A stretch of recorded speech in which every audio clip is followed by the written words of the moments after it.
भीम सेना ने ग्वालियर में आगामी 29 जून को भीमराव अग्निपथ महारैली का ऐलान किया है। ग्वालियर मुरैना बॉर्डर निरावली तिराहा पर भीम सेना के राष्ट्रीय अध्यक्ष ने ज्ञापन देकर इसका ऐलान किया। ग्वालियर हाईकोर्ट परिसर में अंबेडकर मूर्ति लगाने को लेकर बीते 15 दिनों से तनाव का माहौल बना हुआ है।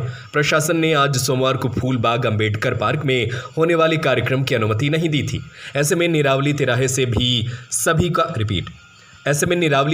ही सभी को ज्ञापन लेकर लौटा दिया गया है। भैया, किस प्रकार का कार्यक्रम आज था? निरावली पर क्या घटनाक्रम हुआ? देखिए, कार्यक्रम निरावली का नहीं था, कार्यक्रम था हमारा फूलबाग मैदान का। और फूलबाग मैदान पर किसी कारणवश हमारी अनुमति प्रशासन के द्वारा, शायद मैं कहूँगा प्रशासन को ये भय या ग्वालियर का माहौल ऐसा लग रहा हो कि इसके कारण यह अनुमति थी 26 तारीख की, उसको निरस्त कर दिया गया था। फिर उसके बाद भी हमारे नेता ने कहा कि हम बाबा साहब की जो प्रतिमा है जो वहाँ लगी हुई है अंबेडकर पार्क फूलबाग में, वहाँ मैं उनको नमन करने के लिए, माला अर्पण करने के लिए जाऊँगा, आपकी निगरानी में जाऊँगा। किसी प्रकार का कोई आंदोलन हम नहीं करेंगे, हमारा ज्ञापन है, आप वहीं ज्ञापन ले। उसके बाद ही प्रशासन ने अपना शक्ति का प्रदर्शन करते हुए, पूरा बल का प्रयोग करते हुए बैरिकेड्स लगा करके निरावली पर रोकने का काम किया और निरावली रोक करके अंदर जाने का काम, अंदर नहीं आने दिया है। हम लोग भी वहाँ मौजूद थे। कौन कौन आया था निरावली पर? देखिए, वहाँ से हमारे सामाजिक संगठनों के लोग जो आए थे, भीम आर्मी जय भीम संगठन के राष्ट्रीय अध्यक्ष माननीय मंजी नोटियाल जी थे, जिनको आगरा में ही पुलिस के द्वारा रोक दिया गया। और हमारे अभिषेक कुमार जाटव जी को मुरैना में रोक दिया गया। और अभिषेक हमारे नवाब सतपाल तंवर जो भीम सेना के राष्ट्रीय अध्यक्ष हैं, वो हमारे साथ में क्योंकि कल ही आ गए थे, इसलिए पुलिस को चकमा दे करके किसी कारणवश हम उनको लेकर के यहाँ तक ग्वालियर ला रहे थे, लेकिन पुलिस ने वहाँ पर रोक दिया गया और वहीं हमारा ज्ञापन ले लिया गया है।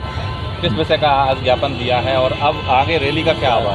देखिए, ज्ञापन में ये है कि पहले जो पूर्व में जो घटना घटी है, जो अनागल किसी भी द्वारा टिप्पणी की गई है, चाहे वो किसी भी वकील के द्वारा हो, चाहे वो किसी जाति व्यक्ति के द्वारा, विशेष के द्वारा हो, उन पर वैधानिक कार्रवाई की जाए और बाबा साहब की प्रतिमा उसमें स्थापित की जाए। और तीसरा ये जो घटनाक्रम 17 मई को हुआ था, जो वकीलों के द्वारा मारपीट की गई थी, उन लोगों पर भी मुकदमा दर्ज किया जाए। ऐसी मांगों को लेकर के आगे की रूपरेखा के लिए ये ज्ञापन दिया गया है कि आज 29 मई से लेकर के भीम यात्रा निकाली जा रही है, बाबा साहब की भीमराव अग्निपथ यात्रा। भीमराव अग्निपथ यात्रा 29 मई से लेकर के प्रारंभ होगी, पूरे देश में घूमती हुई आकर के फूलबाग मैदान 29 जून 2025 को बड़े रूप में सामाजिक दलों के, सामाजिक संगठनों के द्वारा यह एक नीले झंडे के नीचे सामाजिक स्वाद बना करके एकता का परिचय देने के लिए एक महारैली का आंदोलन किया जाएगा। कोर्ट की प्रतिमा से कोई संबंध है इस रैली का? नहीं, देखिए, प्रतिमा का मामला जो है वो न्यायालय का है और बार एसोसिएशन का है। और जैसा भी नहीं, हमें चीफ जस्टिस साहब ने भी पदभार ग्रहण किया है, न्याय है, वो चीफ जस्टिस साहब जो निर्णय करेंगे और बार एसोसिएशन आपस में जो सुलह करेगा, वो निर्णय हमें सर्वमान्य होगा, उससे हमें कोई मतलब नहीं है। मतलब ये है कि अगर प्रतिमा लगती है तो बहुत अच्छा लगेगा और नहीं लगती है तो ये कहीं ना कहीं विवाद की स्थिति बनेगी। तो मैं चाहता हूँ वकील आपस में सामंजस्य करके इस प्रतिमा को लगाने का काम करें।